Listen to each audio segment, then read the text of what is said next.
Okay, so the reverse wrist push-ups. We go on the back of the hands, picking up onto the knuckles, onto the fists, and you're going to do 10 reps of that one, yeah? Okay, so first knuckle raises, lifting into the hands, so you're just picking up the palms off the floor and you're keeping your fingers on the ground, and you do 10 of those. Always trying to keep your elbows locked, yeah? So we're going to do a circular motion through the spine. So we're going to take the spine up, round to the side, down to the bottom.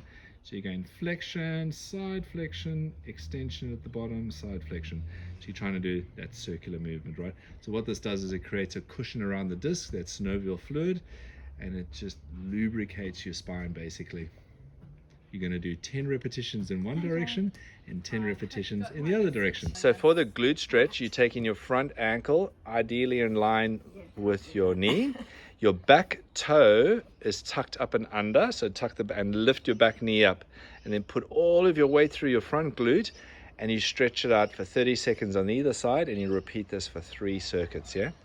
Hinging over at the hip, maintaining the natural curve through your lower back, yeah? Once you got that hinge, point your toe, flex your toe. And so you point and flex the toe 10 times, and on the 10th repetition, you hold it over for 10 seconds. You repeat this 3 times on either side, yeah? For quads, pull forward and drop your hip as far forward as you can. You're going to count in your head 1,000 up to 30, yeah? So you do 30 on one leg, 30 on the other leg, and you repeat that 3 times over.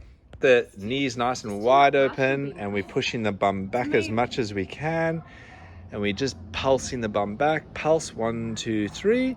Do about 10 pulses, and on the 10th pulse, hold it back for 30 seconds, yeah? And you only need to just do 1 round of these. Hanging, you're sitting down, and the idea is to get your arm vertically hanging. Remember to tuck your pelvis up and under, yeah? To bring your abs to the party, yeah? So walk your body as much as you can into.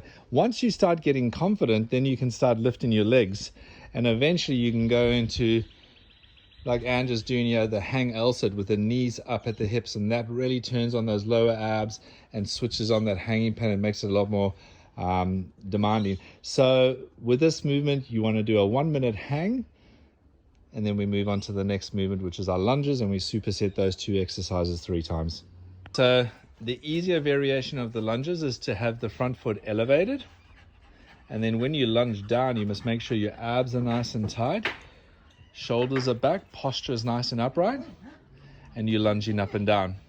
The more progressive version of the lunge is the back foot elevated lunge. So that's the Bulgarian lunge that we're doing over there. So with the Bulgarian lunge, we got to really ensure that that knee is not falling in. Actually, that just goes with all the lunges, right? Keep your posture nice and upright, and keep your knees straight, and keep your posture upright. And so you're looking at 10 reps per leg. Downward dog, you're pulling your head back, you're pushing up through the shoulder girdle, so you push up and you turn your elbows outward, yeah, and you push your head back into your knees. The more advanced version is to get your feet elevated, and you're going to hold this position for 1 minute. Single leg hinge, balancing on the single leg, hinging, coming back up and down. So you hinge over, pause, 1, 2, come back up, and you repeat 10 reps on each leg, yeah? Lower abs are flexing, you're lifting your shoulders up off the floor. So you can go easier variation, it's more manageable with your legs a little bit higher, or you can go the legs a little bit lower. It's up to you to decide what level you adequately can push that back flat into the ground, right? So you're going to do a 30-second hold. The side flexors, you reaching up and trying to touch your toes. You can do a slightly easier variation by bending your knees. Keep your knees together though, Beck. Here we go. And 10 on either side, yeah? Cobra, palms facing out, eyes looking down. Now, if you can, try lift your arms above the shoulder level, yeah? So lift it up, yeah, that's it. So hold that position for 30 seconds, yeah?